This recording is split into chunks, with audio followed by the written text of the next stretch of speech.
Hey, ADHDers and allies. Can you believe we're in May already? I'm your host, ADHD Girl, and you're listening to the ADHD and Me podcast. Today's episode is a special one for me because it's a conversation with my auntie. Between us, we talk about childhoods, hormones, our relationship, and why she thinks she might have ADHD too. Stay tuned.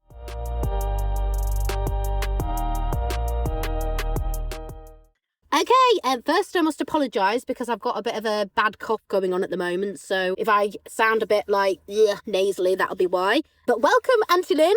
How are you today? Good, thank you. Thank you very much for joining me because I've never had a family member on the podcast before, so it'd be really interesting dynamic to talk about my childhood and kind of what you remember and your childhood. Because one of the reasons we're here today is that you potentially think you may have ADHD as well. So what we'll do is we'll start talking about my childhood and what you recall of that. So do you remember me being a particularly what they would now call naughty child or like different from other children anyway?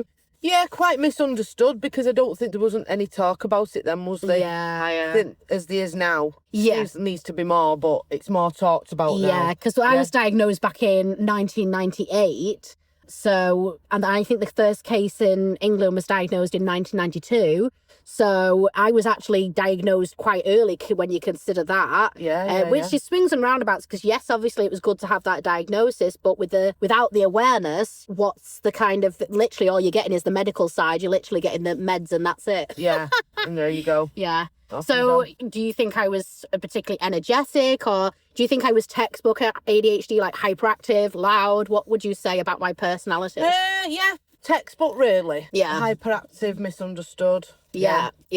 I'm not really into stereotypes because I'm a big individualist, but I think I would be confident in saying that I had what you would now call boy ADHD. I was very boisterous with it. Whereas now, when I tell people I've got ADHD, sometimes they're like, you don't come across like you have ADHD, but that's because I'm not hyperactive anymore. I've not got the energy to be hyperactive. I've mellowed out in my older age. And I think I've learned to cope better with it over the years because obviously I've been diagnosed for 27 years now with ADHD. And there's a lot more to it than hyperactiveness as well. Exactly. There's all sorts of factors and I'm glad you get that. And we'll come into that because that's probably why you do have ADHD because you've seen it from the inside. So do you remember when I got, because obviously, first of all, I need to say that there's not actually that much in terms of age between us, even though you're my auntie. Yeah. There's only about 10 years between us, just over 10 years. Yeah. So you would have only been about 20 yourself when I got diagnosed. Do you remember much about it? Do you remember being told that I had ADHD or do you remember anything around that? I remember being told, but I can't remember a lot. Yeah. It was so long ago. And I suppose back then it wasn't really a big deal. It was like, oh, okay, she's just got this. Yeah, definitely. Because it wasn't like as known as it is now. It was just like, okay, that's what she's got. Right, okay, let's move on. She's got the meds. True that. Yeah, very true. Because that's what they made it sound like. They made it sound like the meds were the only answer to ADHD back then. Whereas now, obviously, no, they're not. Yeah, definitely not. So let's move on to your childhood. Would you say you were very boisterous as a child? Would you say you were misunderstood, maybe? I think I was fast. I think it was more with me when in high school that I would say just like you were naughty. Yeah. And you didn't get the support. Got sent to the naughty corner. Got sent to the naughty class. Sort of defending other people and then you'd be a target then. So even if you hadn't done anything wrong, it'd be, well... Yeah, you got that naughty label and now you're always the naughty one now. Yeah, you're always the naughty one. Yeah. And then I think that carried on into probably college then. Don't lie, it's now you're still known as the naughty one. Yeah. So, I think it carried on into college as well. Yeah. And obviously that has a huge impact in terms of how you feel about education because you probably look back at your time and think, I didn't enjoy high school at all, don't you? Yeah, well, I did actually. When I did my MVQ, I had a teacher and she was that good. I said, if I'd have had a few teachers like herself in high school, I think that... You would have done better. Yeah, a lot better. But also you would have been understood because yeah. Did you not feel more valued because you had your needs taken into account? Yeah, and I overthink. Yeah, well, that's textbook ADHD for women. Overthink. Like if you think outside the box that's in another box, that's in another box, that's in a wardrobe, in a box, in a room, and the door's locked, and then there's another door. Yeah, so yeah, it's all these barriers. Yeah, Crazy absolutely. Overthinker, but yeah. So that's very much sounds like ADHD, but you would have been going to school in what, the 80s, like high school, maybe? 80s, yeah. So again, the ADHD wasn't even a thing at that. I think it was known as kinesthetic disorder. It wasn't even the name of ADHD. It was known, but it was only the textbook version of hyperactivity. And if you didn't fit into, like you say, a certain box, you were completely missed. You were just thought of as the naughty child. And back then, it wasn't thought of, oh, wonder what's driving this behaviour. It was very much, oh, they're disrespectful, they're rude, they're choosing to behave like this. Yeah, exactly. Let's just dismiss them. If they don't want to learn, get them out the way. That's kind of how it was, wasn't it? That's what they did. Yeah. Let's talk about, like, why you feel you have ADHD. I know over the years from our conversations, you've had people who have mentioned perhaps ADHD without you saying anything to them. Yeah, I've had quite a few colleagues that have said, have you got ADHD? Because you definitely got a lot of the traits of it, and sometimes it can come across as ignorant, but I've got to get out what I need to say, even if it becoming not in the best setting in a work environment. And then people who know me will say, just say it, because they'll know that I've got to say it immediately. Things that need doing that aren't important to other people, to me, it's got to be done with immediate effect, because it's like, if it's not done there and then you can't cope. Detrimental. It's like I can't rest. Yeah. I can't rest. And no matter how tired you are, you've got to finish tasks. Like, if you do a 14-hour shift, and some people will say, well, just go home and go to bed and then you can do it tomorrow. And I'm like, no, even if I was up till 2 o'clock, I'd have to do it. Yeah, because it's in your head, and you've got it. I just couldn't settle. You could be talking about me here. So these people, like, and it's not just like colleagues, is it? I know you've had other people potentially say to you, like, you know. I had a lady at college. She thought that I was dyspraxic, dyslexic, ADHD. Wow. But when they did the test, I was one off it. On the dyslexia? And the dyspraxia. Right. But they didn't end up doing a test for ADHD. Wow. It's ridiculous, isn't it? 1 mark off and suddenly you've not got that label. Yeah, so she just treated me as I was, even though that's good. Because other people might have just been like, okay, you've not got it, let's move on. Yeah, because she said, for me, you definitely had it. Yeah. You definitely got it. Let's talk a little bit about brain fog, because I know that's a real thing for you, because I know that it's a thing for me as well. Massive. Like, you know, it's like, for people who don't have ADHD, it's a very hard thing to describe, but it's almost like you wake up and you have this fuzziness in your head, and it means you can't think clearly, and the effort you have to put in to actually function as normal is a lot more than usual. Yeah, and it can be draining. It can be absolutely draining.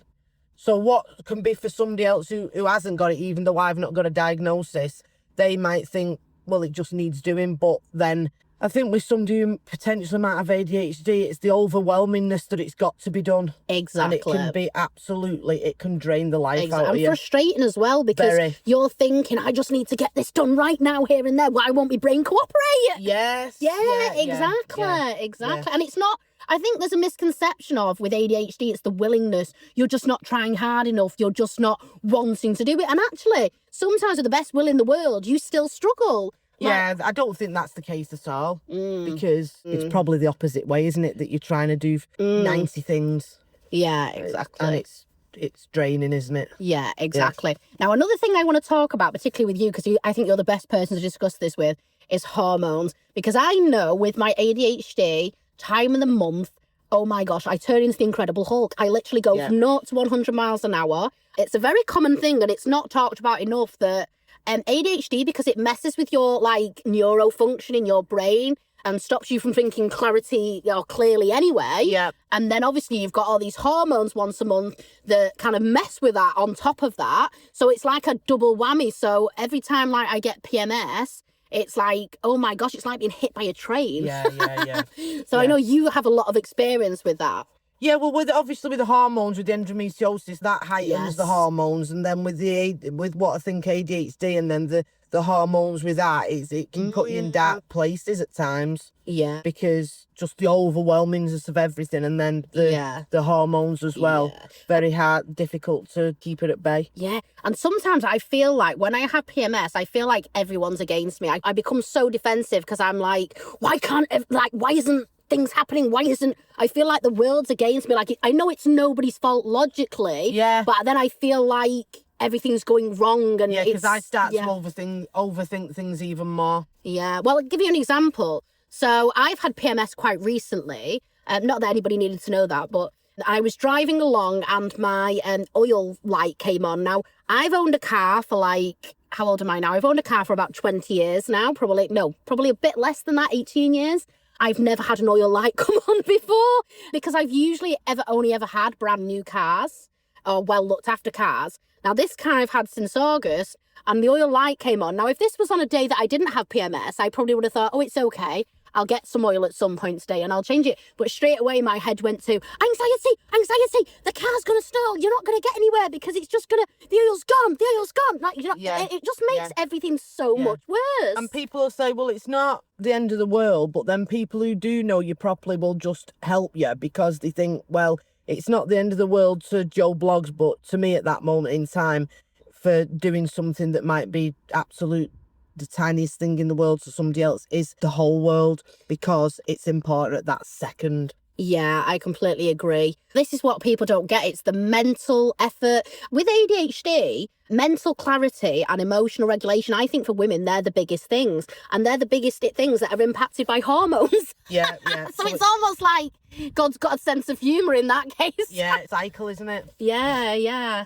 So I hope you don't mind me talking about this. Obviously, I know that you've had a hysterectomy lately. Yeah. Do you feel, I mean, obviously it's early days in that sense because it's only like been a few months since you've had it. Have you noticed a difference in that regard or is it like any better? Is it any worse? It's a bit better, but the brain fog side of it, I feel that... Yeah, it's still there. I feel that it was getting better, but then I had no sort of big responsibilities. And then I've got back to work and I've found it has been... Yeah, because your executive dysfunction's still not there. Yeah, not as bad as it was, but it's still there. I don't think that's ever going to go away. Yeah. So, but overall, it's better. Yeah. Improvement. Yeah, and I definitely think having people who get you is a big part of it. Like you said, it's the difference between someone saying, yeah, it's not the end of the world to somebody they don't know, and actually somebody who does know saying, well, it's not the end of the world to me, but I know it is for you, so let me help you with this. Yeah, because so if I work with somebody new and they've not really known me that well, and then they'll say, yeah, I'll do it in a bit, and then I'll go, well, let's just do it now. And they go, but we've been busy. And I go, I know, but let's just do it now anyway. But then if I work with somebody who known me for years, then they will say, we'll do it now. Yeah, because they know you that well. And isn't that such a big difference? Because I remember, like, and I'm going to get a little bit emotional now. As a child, like, you were kind of like my person. Like, the person I could always go to, the person who I felt like I had so much in common to, because you're the one who introduced me to the Muppets, which I still love today. Me too. A lot of the things. My favourite. And you introduced me to a lot of the things I love. And I just felt I could be myself with you. Now, whether that's because you possibly had ADHD as well and undiagnosed, I don't know. But I just felt you were the person who I could go to and I never felt judged or like your love was conditional. And I think that's such a big thing with ADHD. Yeah, definitely. Yeah. If you've got people that understand you, but like I say, it can become difficult if somebody doesn't get to know you because then, especially in a work environment, because then it's a bit like, oh gosh, they want everything done right that second. And you come across as rude. Yeah. And this is why I must admit, I'm not bragging here, but I absolutely love being self-employed. Because obviously I do quite a few jobs. I foster, I write, I run obviously ADHD and Me.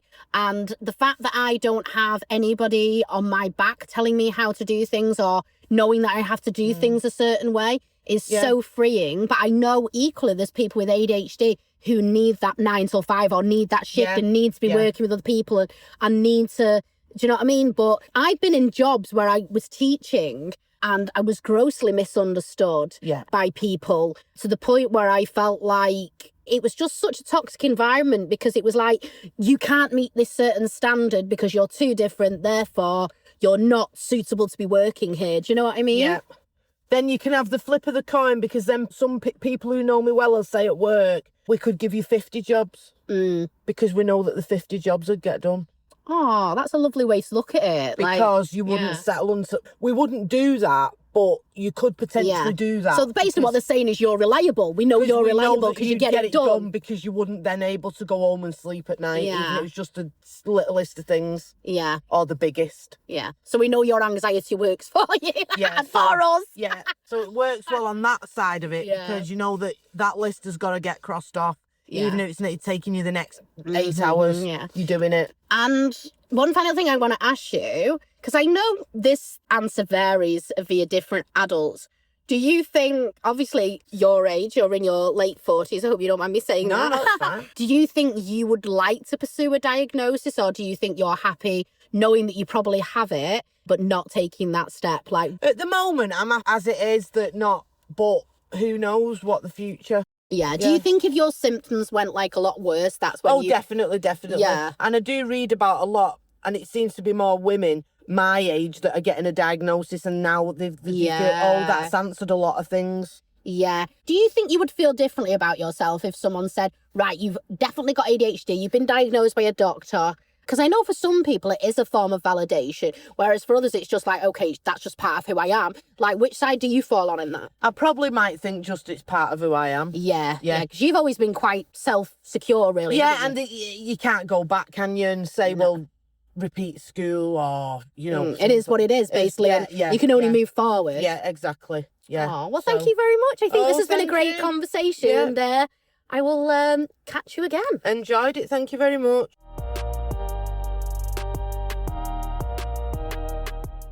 Is it any wonder that I'm really close to my auntie when she probably has ADHD as well? Not enough is talked about ADHD within families or the impact it has on female hormones. But hopefully with episodes like this, we can bridge the gap. Join me next time on the ADHD podcast, where I'll be talking about the lack of resources when raising teenagers with ADHD and neurodivergency. Until then, take care, ADHDers and allies. Have a great month, whatever you're up to.